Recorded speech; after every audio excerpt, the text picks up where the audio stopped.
Paddington, Paddington, tu es le chouchou des Brown. Paddington, Paddington Brown. Un matin où ils ne se sentaient pas très bien, Monsieur et Madame Brown décidèrent de rester au lit. Malheureusement, Jonathan et Judy étaient à l'école et Madame Bird était en vacances. Il n'y avait donc personne pour s'occuper d'eux.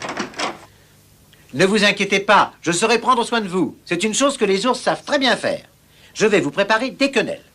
Tante Lucie m'en faisait toujours lorsque j'étais malade. Oh mon Dieu, je me sens encore plus mal. Paddington aimait faire la cuisine. Du moins, il était sûr qu'il aurait aimé la faire si on le lui avait appris. C'était la première fois qu'il faisait des quenelles, mais il avait souvent vu comment Madame Bird s'y prenait. Madame Bird était une excellente cuisinière, bien que ses quenelles ne fussent pas toujours aussi grosses qu'elles auraient pu être. Paddington décida que cette fois-ci, ses quenelles seraient les plus grosses qu'on ait jamais vues.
Paddington n'aurait pas cru qu'il était si difficile de faire des quenelles.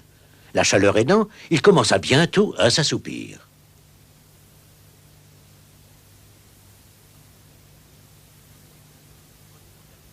Il se réveilla en ayant perdu la notion du temps et avec l'impression désagréable qu'il n'était pas seul. Quelque chose se rapprochait de lui.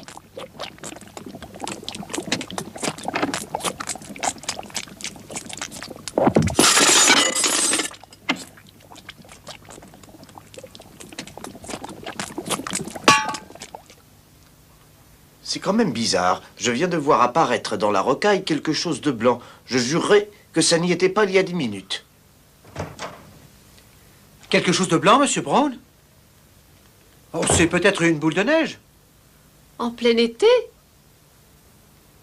En tout cas, cet oiseau ne l'apprécie guère. Il vient de se casser le bec dessus. Oh! Eh bien, je vous conseille de manger bien vite avant que ça ne durcisse davantage. Avant que ça ne durcisse? Mais comment ça? Eh bien oui, j'ai eu quelques difficultés avec mes quenelles. Mais ne vous inquiétez pas, il me reste un peu de pâte sous mon... Enfin, du moins... enfin, si vous voulez bien m'excuser, je vais me passer la tête sous le robinet. Te passer la tête sous le robinet? Monsieur et Madame Brown échangèrent un regard inquiet. Vous voulez peut-être reprendre des quenelles? Je ne voudrais pour rien au monde vous décevoir.